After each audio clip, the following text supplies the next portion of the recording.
Madam President, I want to open with a few words on the announcement from China by DeepSeek. Today's announcement from China has been called AI's Sputnik moment for America. This announcement is precisely why I made AI a top priority in the last Congress and will continue to do so.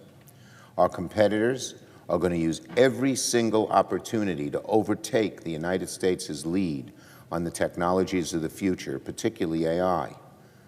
And if Congress does not lead the way, we're going to fall behind.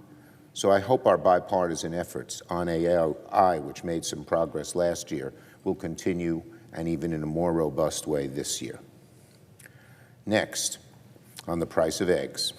Earlier today, I was in upstate New York at two beloved family-owned diners, Alton's near Buffalo and Gine's in Rochester, to call for an all-hands-on-deck approach to stop the spread of bird flu and prevent higher egg prices. For too many families across New York and across the country, far too many, have been shell-shocked by higher egg prices as more bird flu outbreaks continue to happen. But so far, it seems President Trump has not enunciated any plan to address the bird flu outbreak. He spent his first week pardoning insurrectionists, firing government watchdogs, instead of focusing on things ordinary Americans care about, like the price of groceries. The president owes the American people some answers. What is he going to do about the price of eggs that's been exacerbated by bird flu? When hundreds of thousands and even millions of chickens die, they lay fewer eggs. And when there are fewer eggs, the price goes up. The problem's reaching crisis levels.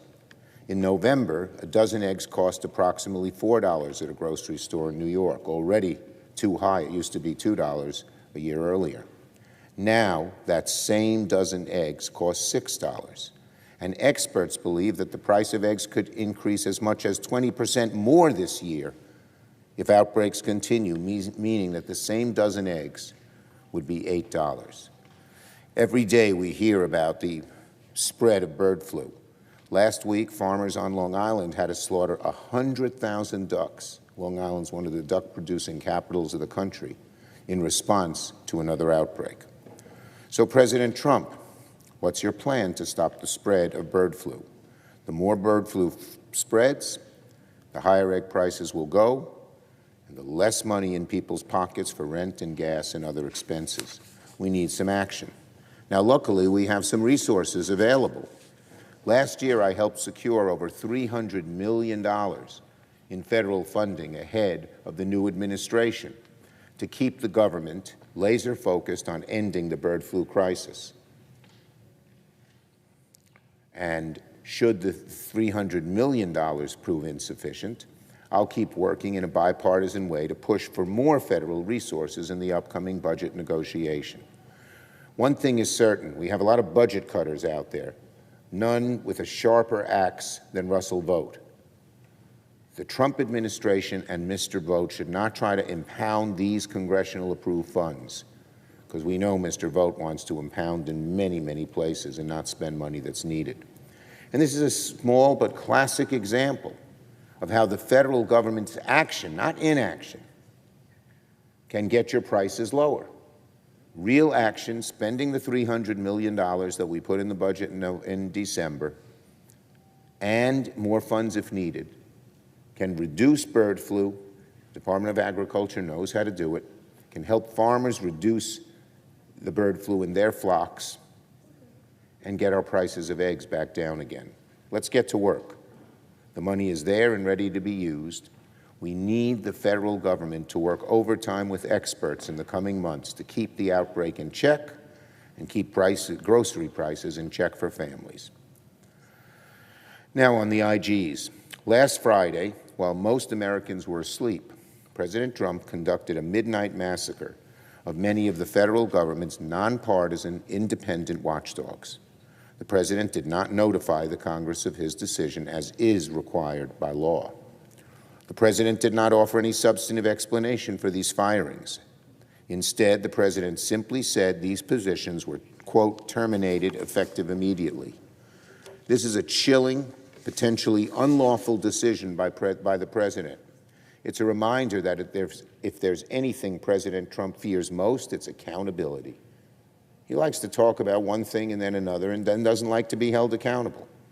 When people stand up to President Trump, when people present him with facts and evidence that he doesn't like, his solution is to fire them and replace them with loyalists.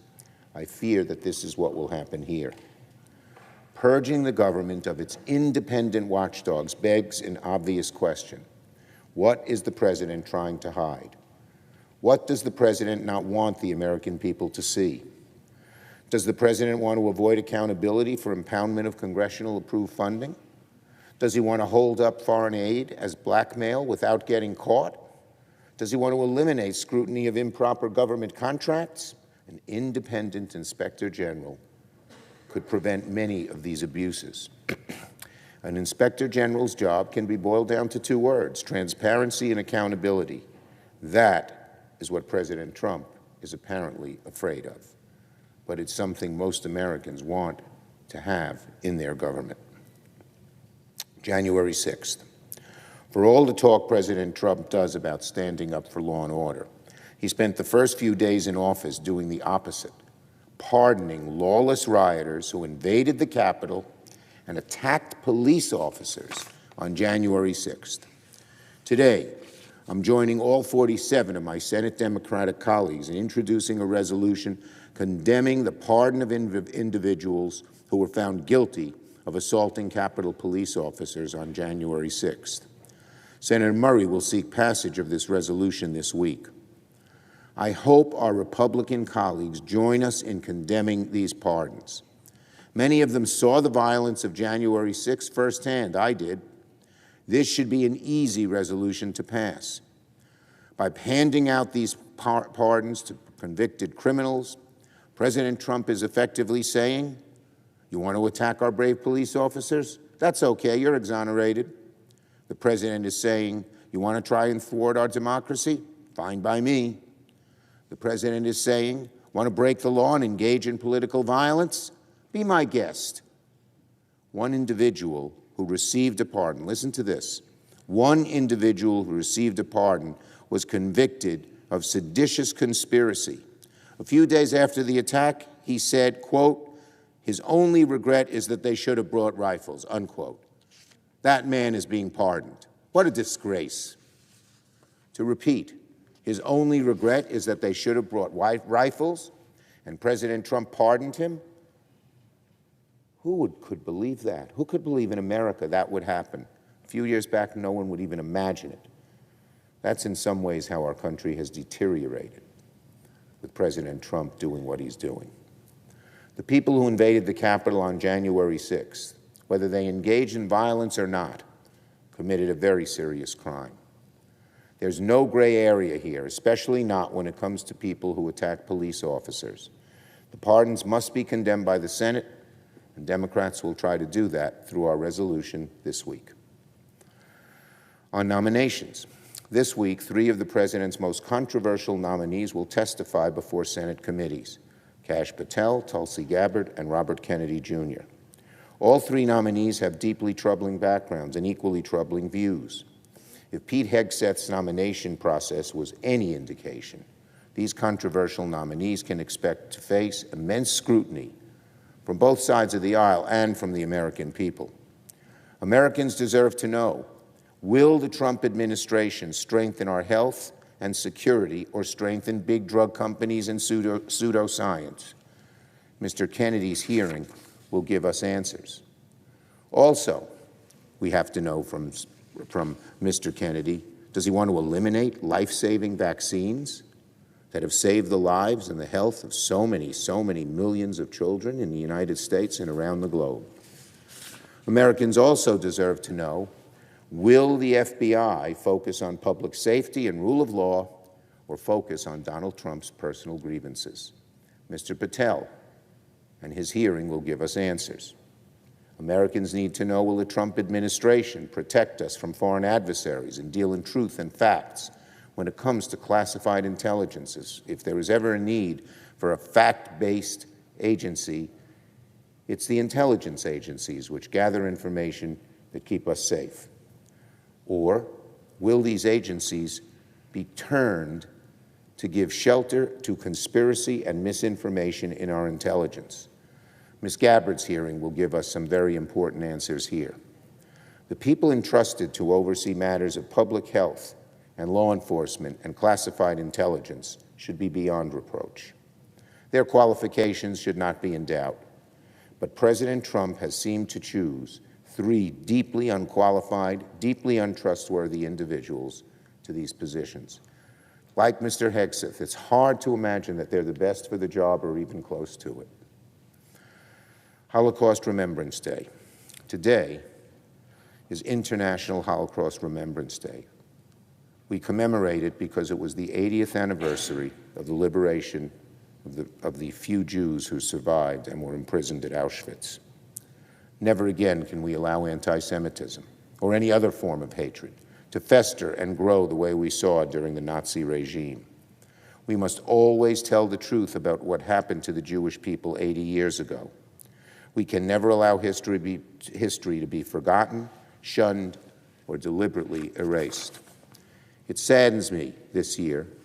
Holocaust Remembrance Day comes at a time of rising hatred against Jewish people, especially here in America after October 7th. Just yesterday, I visited a popular Israeli restaurant a few blocks from my home in Brooklyn. It's called Miriam. The night before, the restaurant and its owners were the victims of a despicable act of vandalism. Their windows were smeared with red paint and defiled with messages of hate. The attack happened simply because the owners are Jewish. Just because the owners are Jewish.